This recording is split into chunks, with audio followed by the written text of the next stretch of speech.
I hope आप सभी ने अपना आंसर लिखा होगा। आइए देखते हैं इस क्वेश्चन का आंसर मोर और लेस किस तरह का दिखना चाहिए। यह भी अपने आप में एक परफेक्ट आंसर नहीं है, लेकिन एक मॉडल आंसर, एक बेंचमार्क सेट करने के लिए कि एक डिसेंट आंसर इस लेवल का या इससे ऊपर के लेवल का होना चाहिए। आइए डिस्कस करते हैं। आज का GS 1 का क्वेश्चन देखते हैं। तो यहाँ पे क्लासिकल म्यूज़िक और कार्नेटिक म्यूज़िक की बात हो रही थी। को पता होगा कि क्लासिकल म्यूज़िक के अंदर ही दो टाइप के म्यूज़िक आते हैं, हिंदुस्तानी और दूसरा कार्नेटिक, बेसिकली नॉर्थ इंडिया का और एक साउथ इंडिया का। तो हम इंट्रोडक्शन म्यूज़िक के बारे में दे सकते हैं कि इंडिया के अंदर म्यूज़िक की क्या स्टेटस रही है। हम बताएंगे कि म्यूज़िक इंडिया के अंदर बहुत ही क्रूशियल पार्ट रहा है हिस्ट्री के अंदर। उसके बारे में चीज़ें हमें एंशिएंट स्क्रिप्ट्स में मिलती है और काफ़ी डिटेल में हमें उनकी थ्योरी और प्रैक्टिस को देखने को मिलता है, क्योंकि इंडिया बहुत सारे नेशन से इन्वेड हुआ है, यहाँ पे इन्वेजन बहुत हुए हैं। तो आर्ट एंड कल्चर में भी सब्ट्रैक्शन, एडिशन कुछ ना कुछ होता रहा है, जिसकी वजह से हमें कई तरह के डायमेंशन देखते हैं इस पर्टिकुलरली आर्ट फॉर्म में।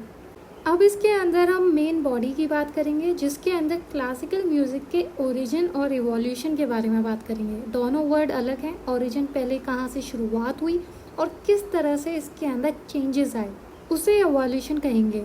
यहाँ पर एक्सप्लेन करने की वजह से पूरा लाइन सेंटेंस फॉर्मेशन में दिया है प्रॉपर, बट रियल एग्जाम के अंदर इतना टाइम नहीं होता कि पूरा प्रॉपर सेंटेंस लिखा जाए। और वैसे भी अगर हमारा काम कंसाइज सेंटेंस से काम चल रहा है तो इतना पूरा लिखने की ज़रूरत नहीं होती है।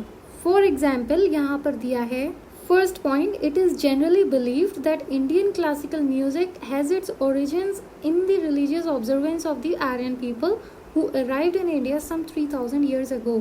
अब इतना बड़ा एक्सप्लेनेटरी सेंटेंस को कंसाइज फॉर्म में कैसे लिखेंगे? Approximately 3000 years ago it is believed classical music came with the advent of Aryan people in India। तो इस तरीके से ही क्रिस्प और कंसाइज लाइंस में लिखना चाहिए। अब इसको फ्लो चार्ट में भी प्रेजेंट कर सकते हैं, जैसे कि यहाँ पर साइड में लिखा है 3000 years, और फिर उसके बाद आप टाइमलाइन एक बना सकते हैं, जिसे एग्जामिनर देखते ही समझ जाएगा कि स्टूडेंट को पूरी टाइमलाइन पता है इवोल्यूशन की, क्लासिकल म्यूजिक की। चलिए फिर अब स्ट्रक्चर को देख लिया है तो कंटेंट देखते हैं कि कैसा लिखा जाएगा। तो जब आर्यंस आए थे तो उनके पास उनका सेक्रेड टेक्स्ट वेदास जिसे कहेंगे वह भी लेकर आए। इनके अंदर बहुत सारे रिचुअल्स और नॉलेज थी जो कि वर्सेस के अंदर ऑर्गेनाइज्ड थी। तो यहाँ से आइडिया लग रहा है कि म्यूजिक का कुछ इवोल्यूशन यहीं से हुआ होगा। उनके 4 वेदास के अंदर भी जो एक वेदा थे साम वेदा, जिसका लिटरल मीनिंग ही यही होता है मेलोडी, उनके अंदर जो वर्सेस दिए हुए थे दे वर मेंट टू बी संग एंड ऑल्सो एक्ट। फिर धीरे धीरे इवोल्यूशन हुआ तो 300 BC के अंदर बहुत ही चेंजेस आने लग गए, और फिर तो इनको क्लासिफाई भी किया जा सकता है संगीत, मार्ग संगीत जिसे म्यूजिक ऑफ द गॉड्स कहते हैं, और दूसरा देसी संगीत जिसे म्यूजिक ऑफ द पीपल कहते हैं। देसी म्यूजिक ही फोक म्यूजिक का बेस बना आगे चलकर, और मार्ग संगीत को माना गया कि उसे करने के लिए ट्रेंड मास्टर की ज़रूरत ही पड़ेगी और ट्रेनिंग करके ही उसे प्रैक्टिस किया जा सकता है। हमें पता है कि वेदास को ओरली ही ट्रांसमिटेड किया गया था, और इस तरह का ट्रेडिशन प्रीस्ट और लर्न मैन अपने डिसिपल्स मतलब अपने चेलों को भी या शिष्यों को भी इसी तरह से ट्रांसफ़र करते थे। और इस तरह का सिस्टम आज भी हमारे कल्चर में मौजूद है। स्पेशली क्लासिकल म्यूज़िक के बारे में तो यही कहा जाता है कि जब तक क्लासिकल म्यूज़िक को इसी फॉर्म में नहीं सीख जाते किसी ट्रेन्ड पर्सन के थ्रू, तब तक हम उस म्यूज़िक को नहीं सीख पाएंगे। टाइम के साथ मेलोडी, राग जो होते हैं म्यूज़िक के अंदर वो भी इवॉल्व होते गए सेंचुरीज तक, और आज भी जो वेदास हैं उनकी एक्चुअल फॉर्म को हम एक्सपीरियंस कर सकते हैं अपने कल्चर के अंदर। फॉर एग्जांपल हिंदू वेडिंग्स के अंदर या फ्यूनरल्स के अंदर या किसी फॉर्म में सेरेमोनियल ओकेजन्स होते हैं उनके अंदर। क्वेश्चन की सेकंड डिमांड थी कार्नेटिक म्यूजिक, और इसके हमें फीचर्स बताने थे। अगेन हम इनको कंसाइज फॉर्म में लिखेंगे। हम बताएंगे कि इसकी शुरुआत 14 to 15 सेंचुरी के बीच में देखी जा सकती है। वक्त के साथ भी इसके अंदर भी काफ़ी इम्प्रोवाइज्ड वर्जन हुए, लेकिन हिंदुस्तानी म्यूजिक की तरह ये इतना मिक्स नहीं हुआ। इसकी फॉर्म रिजिड ही रही, मतलब इसका दूसरा म्यूजिक का कोई ज़्यादा खास असर नहीं हुआ। ये अपनी फॉर्म में प्योर रहा। हिंदुस्तानी म्यूजिक वगैरह के अंदर तो हम पर्शियन इन्फ्लुएंस इन सबको ज़्यादा देख सकते हैं, राइट? पर हम ये मेंशन नहीं करेंगे क्योंकि फिर आंसर बहुत बड़ा हो जाता है। ये फॉर्डर पॉइंट की तरह काम करते हैं जब हमारे पास वर्ड लिमिट हो। भी हम सिर्फ क्वेश्चन की डिमांड को पूरा करेंगे। इसके अंदर पहले से ही प्रिस्क्राइब कंपोजिशंस होते हैं सॉन्ग के लिए, जैसे राग, अलापना, ताल, पल्लवीज। इसके अंदर वोकल्स के ऊपर ज़्यादा फोकस दिया जाता है क्योंकि सिंगिंग, जिसे गायकी भी कहते हैं, is more popular among the region. इस म्यूज़िक को सिर्फ और सिर्फ सिंगिंग स्टाइल में परफॉर्म करने के लिए ही लिखा जाता था। आगे और फीचर हम बता सकते हैं कि 7.2 मिलियन राग्स हैं इसके अंदर, और आज भी इसके अंदर से 300 यूज़ किए जाते हैं। अब फिर हम नेक्स्ट जो भी फेमस है कार्नेटिक म्यूज़िक के अंदर उनके नाम लिख सकते हैं, specially father of Carnatic music Purandar दासा। और इसके अंदर ट्रिनिटी ऑफ कार्नेटिक म्यूज़िक, मतलब त्रिमूर्ति कह सकते हैं, वो किसे कहा जाता है? Tyagaraja Shyama Shastri Muthuswami Dikshitar. Pardon my pronunciation please. और इस तरह से आंसर की मेन बॉडी पूरी होती है। आंसर को कंक्लूड करते हुए लिखेंगे, हमारे देश का म्यूजिक इस लेवल पर पहुंच चुका है जहां बहुत सारे जॉनरा अपने अपने प्योर फॉर्म में रिटेन कर रखे हैं, और साथ में ही फ्यूजन फॉर्म्स भी मिल जाएंगे, मतलब मिक्स्ड फॉर्म्स। और अभी जैसे जैसे सोसाइटी बढ़ रही है, अर्बनाइजेशन हो रहा है, हमें म्यूज़िक के अंदर और भी चेंजेस देखने को मिलेंगे, और भी कई तरह के जॉनरा का बर्थ होगा और स्टाइल्स का भी। इस तरह से इस आंसर को हम कंप्लीट कर सकते हैं। आज का GS2 का क्वेश्चन देखते हैं। जैसे क्वेश्चन ने एक्सप्लिसिट नहीं किया कि पार्ट 4 में क्या है, हम इंट्रोड्यूस DPSP को कर सकते हैं इंट्रोडक्शन के अंदर। हम बताएंगे पार्ट 4 इंडियन कॉन्स्टिट्यूशन के अंदर DPSP आते हैं, जो कि एक गाइडलाइंस है स्टेट को देने के लिए अंडर आर्टिकल 12, जिसके तहत स्टेट को अपने जो भी लॉज हैं, पॉलिसीज़ हैं, ऑर्डिनेंस हैं, उन्हीं के अकॉर्डिंग और उनके प्रिंसिपल्स को ध्यान में रख के फ्रेम करेंगे। फिर जैसे क्वेश्चन की डिमांड है उसके अकॉर्डिंग हम इम्पोर्टेंस ऑफ DPSP की सब हेडिंग बनाएंगे, और जो भी इम्पोर्टेंट पॉइंट्स होंगे उन्हें लिस्ट आउट कर देंगे। काफ़ी आसान हो गया। DPSP के क्या इम्पोर्टेंस हो सकती है? DPSP वेलफेयर स्टेट को बनाने पर एम्फेसिस करते हैं और स्टेट को पॉजिटिव ड्यूटी देते हैं कि to ensure to its citizens social and economic justice and dignity of the individual. क्योंकि फंडामेंटल तो नेगेटिव हो गया ना, इन द सेंस वो रिस्ट्रिक्ट करते हैं, और यहाँ पे DPSP पॉजिटिव इसलिए क्योंकि वो क्या कर सकते हैं उसके लिए पुश देते हैं। फिर ये इंस्ट्रूमेंट और इंस्ट्रक्शन की तरह सर्व करते हैं उन सभी गवर्नमेंट को जो आने वाले फ्यूचर में गवर्न करती हैं, गवर्न करना चाहती हैं, चाहे उनकी कोई भी पार्टी हो, लेकिन इन्होंने इन प्रिंसिपल्स के अकॉर्डिंग काम करना होगा। इन प्रिंसिपल्स को फंडामेंटल इन दी गवर्नेंस कहा गया है। इसका मतलब अगर गवर्नेंस करनी है तो इन प्रिंसिपल्स को ध्यान में रखना ही होगा। फिर जहाँ फंडामेंटल राइट हमें पॉलिटिकल राइट्स देते हैं, वहीं DPSP हमें सोशल एंड इकोनॉमिक राइट्स देते हैं। किस सेंस में? देखिए, फंडामेंटल राइट अगर आपका कोई वायलेट होता है तो आप कोर्ट में जा सकते हैं। वहीं अगर आपको लगता है DPSP वायलेट हो रहा है तो आप उस पर्टिकुलर गवर्नमेंट को गिरा सकते हैं, उसके खिलाफ वोट कर सकते हैं।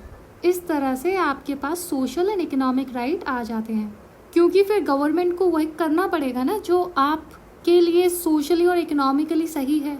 अब आंसर राइटिंग में लिखते वक्त हम कोशिश करेंगे ये कीवर्ड्स जरूर हो, क्योंकि एग्जामिनर की नज़र इन कीवर्ड्स पर ही जाती है और वो इन्हीं को ढूंढने की कोशिश करता है। Next point, DPSP constitute comprehensive socio economic program for a modern democratic state, और इसका एम होता है जो बहुत हाई आइडियल्स होते हैं, जस्टिस, लिबर्टी, इक्वालिटी, फैटर्निटी के, उन्हें रियलाइज़ कराने का, मतलब उन्हें अचीव करने का, और देश में पुलिस स्टेट बनाने के बजाय वेलफेयर स्टेट बनाने का कंसेप्ट है इसमें। बाकी ये हेल्प करते हैं कोर्ट्स को भी।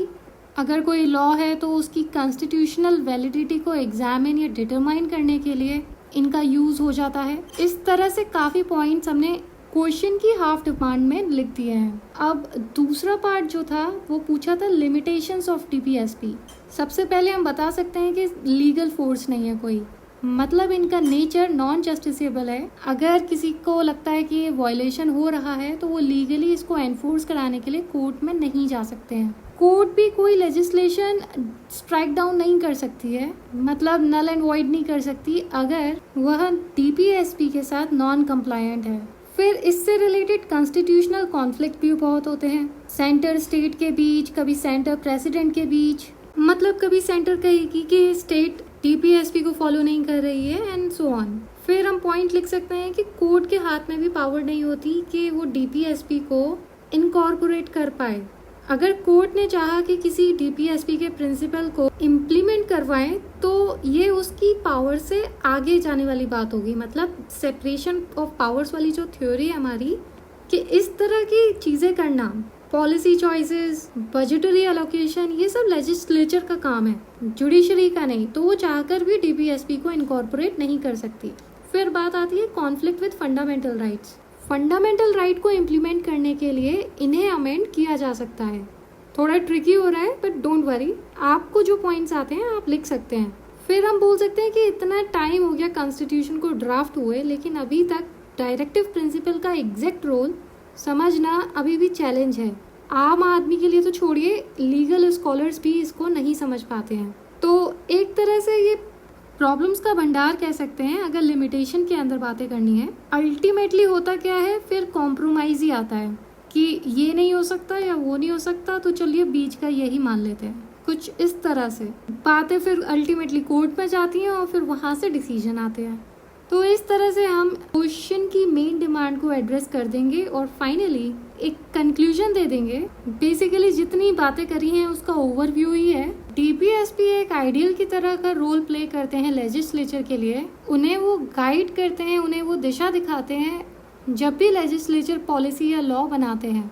डीपीएसपी लेजिस्लेचर और एडमिनिस्ट्रेटर्स के लिए एक डिसिप्लिन वाला काम करते हैं, उनके लिए कोड ऑफ कंडक्ट बनाते हैं। और फिर हम थोड़ा सा विजनरी लाइन डाल सकते हैं कि लीडर्स को ऐसा रास्ता दिखाते हैं डीपीएसपी जो उन्हें हमारे कॉन्स्टिट्यूशन के मेन ऑब्जेक्टिव्स को अचीव करने में मदद करते हैं। और ये ऑब्जेक्टिव्स हमारे प्रीएम्बल के अंदर दिए हैं, जैसे justice, social, economic, political, liberty, equality and fraternity. इस तरह से आप अपना आंसर लिख सकते हैं। कंसाइज फॉर्म में लिखिएगा, यहाँ पे पूरे फुल सेंटेंसेस हैं, नॉट रिकमेंडेड। तो इस तरह से इसका ध्यान रखिएगा। इस आंसर को हम यहीं पर ख़त्म करते हैं। Now let's look at the today's GS3 question. इस क्वेश्चन की शुरुआत करेंगे हिंदू कुश हिमालयन रीजन के स्पेशल फीचर बता के। कहा जाता है इसको थर्ड पोल। यह इतना इम्पोर्टेंट रीजन है क्लाइमेट के लिए कि इसे थर्ड पोल भी कह देते हैं। इसका असर क्लाइमेट पे पड़ता है अगर जरा सा भी इधर कुछ चेंजेस आते हैं। तो हमने भी यही बताया है कि बहुत सारी स्टडीज़ में देखा गया है कि यहाँ पे जो बर्फ़ है वह अनप्रेसिडेंटेड लेवल से पिघल रही है। अनप्रेसिडेंटेड मतलब पहले कभी ना हुआ हो ऐसा। और इस तरह की एक्टिविटी से बहुत बड़े इम्पैक्ट पड़ सकते हैं रीजनली भी और ग्लोबली भी। फिर आप मैप का यूज़ कर सकते हैं बेटर प्रेजेंटेशन के लिए। अगर पर्टिकुलर चीज़ याद नहीं है, लोकेशन वगैरह, तो रफ भी चलेगा, लेकिन बिल्कुल ही डिविएट करके नहीं बनाना है, थोड़ा आइडिया ज़रूरी है। अब क्वेश्चन की डिमांड के अकॉर्डिंग हम रीजंस बताएंगे। पहला रीजन हम बता सकते हैं कि ग्लोबल वार्मिंग की वजह से वहाँ पे बर्फ़ बहुत जल्दी से पिघल रही है। फिर अब ऐसे एरियाज़ के अंदर पॉपुलेशन बर्डन भी बढ़ता जा रहा है। पॉपुलेशन वहाँ की डेंसिटी जो है वहाँ पर बढ़ती जा रही है, जो अननेसेसरी इकोलॉजिकल प्रेशर उस जगह पर डाल रही है। नेक्स्ट रीज़न हम बता सकते हैं लो अल्बीडो इफेक्ट। अब जैसे इन्वायरमेंट के अंदर पर्टिकुलेट मैटर्स आते जा रहे हैं, उसकी वजह से आइस कैप्स और बर्फ़ की रिफ्लेक्टिविटी जिसे कहेंगे अल्बीडो, वो कम होती जा रही है। ज्योग्राफी का कंसेप्ट है ये लो अल्बीडो इफेक्ट। आपको अल्बीडो के बारे में पता होगा।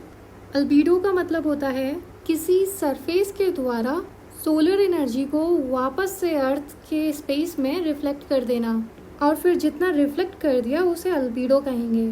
तो हमें पता है स्नो का अल्बीडो बहुत ज़्यादा होता है, वो बहुत ज़्यादा अमाउंट में रिफ्लेक्ट करती है। लेकिन इस रीजन में पर्टिकुलेट मैटर्स इतने हैं कि वो रिफ्लेक्ट नहीं कर पा रहे हैं, लो अल्बीडो इफेक्ट हो रहा है। नेक्स्ट पॉइंट हम लिख सकते हैं हाई पर कैपिटा एमिशन। इस रीजन में रहने वाले लोगों की लाइफस्टाइल अब बदल रही है, वो लोग फॉसिल फ्यूल्स का यूज़ कर रहे हैं, जिसकी वजह से CO2 एमिशन हो रहा है और अल्टीमेटली यहाँ पे वार्मिंग बढ़ जा रही है। फिर आप नेक्स्ट पॉइंट डिफॉरेस्टेशन कह सकते हैं। अर्बनाइजेशन इतना बढ़ रहा है कि वहाँ पे फॉरेस्ट को काट कर रहने की व्यवस्था हो रही है, टूरिज्म एक्टिविटीज़ बढ़ रही हैं, तो उसी हिसाब से फैसिलिटीज़ देने के लिए यहाँ पर डिफॉरेस्टेशन जैसी एक्टिविटीज़ को किया जा रहा है।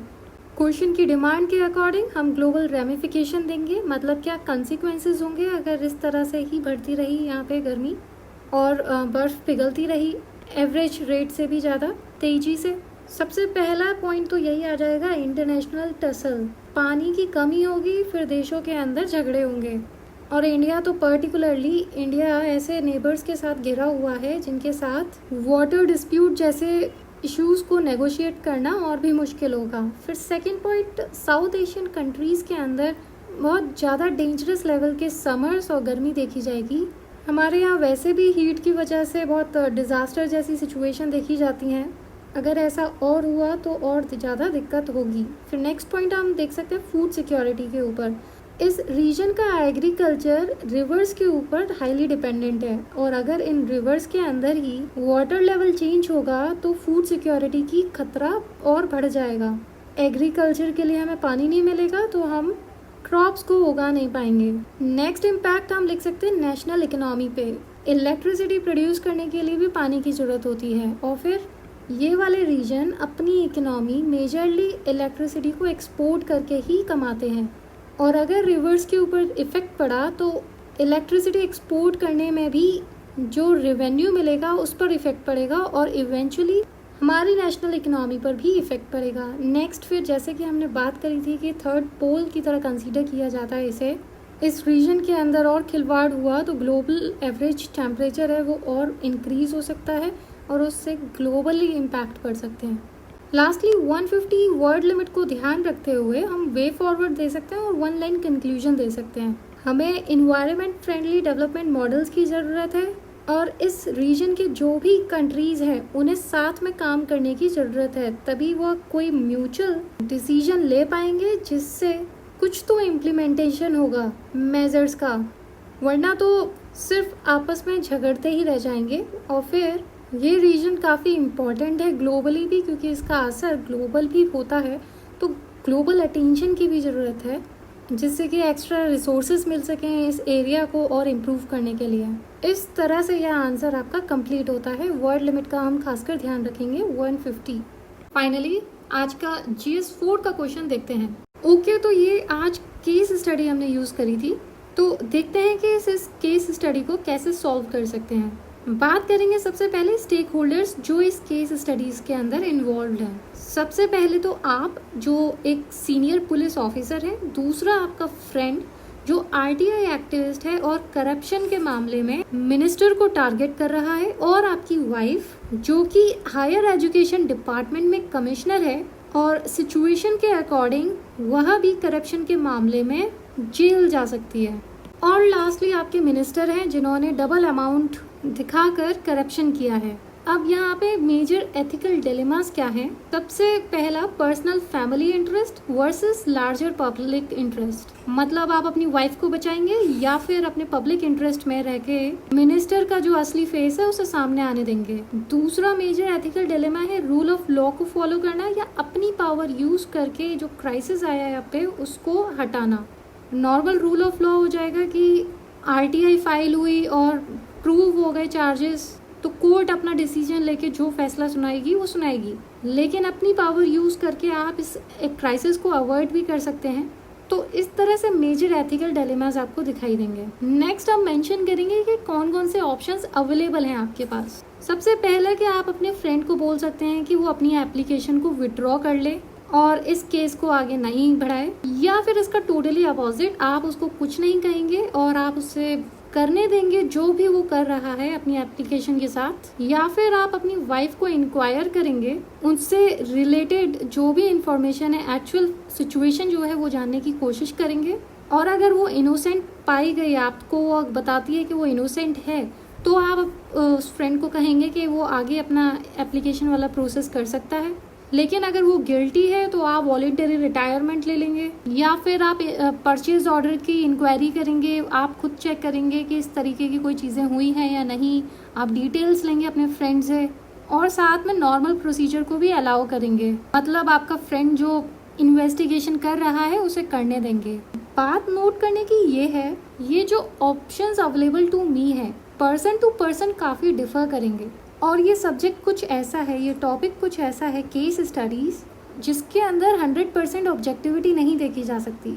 आपको सब्जेक्टिविटी मिलेगी, आपको पता चलेगा कि पर्सन टू पर्सन सबकी अप्रोच अलग होती है, पर आप अपना आंसर प्रोफेशनल बनाने की कोशिश करिएगा, क्योंकि ऑफिशियल कैपेसिटी वाले जो डिसीजन होंगे उनके अंदर कुछ परसेंटेज ऑब्जेक्टिविटी देखी जा सकती है। मेरे कहने का मतलब ये है कि ऑप्शंस चाहे जो भी अवेलेबल हो, लेकिन आपके जो एक्शंस होंगे वो काफ़ी हद तक इस आंसर के साथ सिमिलर होने चाहिए। तो देखते हैं कि क्या एक्शंस आपको लेने चाहिए। सबसे पहले आप अपने फ्रेंड को बिल्कुल भी नहीं रोकेंगे उसकी जो भी प्रोसीडिंग्स है उनको करने से, और उसे आप कभी भी एप्लीकेशन को विड्रॉ करने के लिए नहीं कहेंगे, क्योंकि अपने बेनिफिट के लिए अपनी फ्रेंडशिप को मिसयूज़ करना, क्योंकि आपको अपनी वाइफ की वेलबींग सही रखनी है, ये जस्टिफाइड नहीं है। अगर वो कल्प्रिट है तो रूल ऑफ लॉ को फॉलो होना चाहिए। अब आप इस बात को जस्टिफाई करेंगे, अगर आपने अपनी एप्लीकेशन को विड्रॉ किया तो आप अपने आप एक इंडिविजुअल कैपेसिटी में ही रॉन्ग नहीं कर रहे हैं, एक तरह से लार्जर इंटरेस्ट में भी एक रॉन्ग बात होगी, क्योंकि इसके अंदर टैक्स पेयर्स का पैसा जाता है, पब्लिक के सामने ये एक गलत एक्टिविटी है। फिर आप पुलिस ऑफिसर हैं तो आप अपनी पुलिस ऑफिसर वाली पावर को यूज़ नहीं करेंगे, क्योंकि एज अ पुलिस ऑफिसर आपने सोलम ओथ ली होती है कि आप लॉ के साथ काम करेंगे, और ये केस स्टडी बेसिकली करप्शन के इशू पे है और एथिकल डिलेमा।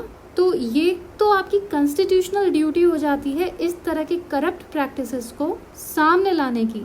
जो आप अपनी पर्सनल कैपेसिटी में कर सकते हैं वो सिर्फ इतना है कि आप अपनी वाइफ से इमीडिएटली कांटेक्ट करेंगे और रियल फैक्ट्स को जानने की कोशिश करेंगे। अगर वो इंटीग्रिटी और ऑनेस्टी के अंदर फेल होती है तो she is liable for legal action, और वो किसी भी तरह का हो सकता है, उन्हें उस पोस्ट से हटा देने का हो सकता है, लेकिन उनके इंटेंशन नहीं थे ऐसे, तो नेचुरल जस्टिस अपना टाइम लेगा और सच सामने आ ही जाएगा सूनर और लेटर। लेकिन तब तक आप जो भी सफरिंग होने वाली है फ्यूचर में उनके लिए खुद को तैयार करेंगे, और आप अपनी वाइफ को भी कॉन्फिडेंट करेंगे फ्यूचर कॉन्सिक्वेंसेस को फेस करने के लिए। एथिक्स का पेपर है तो इसके अंदर जो भी कीवर्ड्स आप लगा सकते हैं वो लगा सकते हैं, जैसे इंटीग्रिटी, ऑनेस्टी, नेचुरल जस्टिस। तो इस तरह से आप ये केस स्टडी को सॉल्व कर सकते हैं। फाइनली बात करते हैं कि ऐसा कौन सा एक्स फैक्टर होता है ऐसे कैंडिडेट के बीच जिसकी नॉलेज टॉपर की नॉलेज के इक्वली होती है, पर फिर भी उसे टॉपर से कम मार्क्स मिलते हैं। ऑलमोस्ट किसी भी टॉपर की कॉपी अगर आप उठाएंगे तो उसके अंदर कुछ चीज़ें कॉमन दिखाई पड़ेंगी। पहला, जितना भी पॉसिबल हो उतना ये पॉइंट में बनाकर आंसर देते हैं, कीवर्ड्स के नीचे अंडरलाइन करते हैं जिससे कि एग्जामिनर की अटेंशन डायरेक्टली उन कीवर्ड्स पे जाए। तीसरा, आंसर के अंदर विजिबिलिटी बनी रहे उसके लिए शॉर्ट पैराग्राफ्स बनाते हैं 5 to 6 लाइंस के। डिपेंड्स ऑन इंडिविजुअल हैंडराइटिंग, जितना पॉसिबल हो वहाँ पे फ्लो चार्ट्स, डायग्राम, मैप लगाने की कोशिश करते हैं, और इस तरह से एक एक्स फैक्टर आंसर के अंदर आ जाता है और उनकी कॉपी दूसरों की कॉपी से अलग दिखाई पड़ती है। आप भी इन बातों का ध्यान रखिए, डेली आंसर राइटिंग करते रहिए जिससे कि ये सारी चीज़ें आपकी आदत में आ जाए। इतना ही इस वीडियो में। Keep writing, all the best, see you in the next video.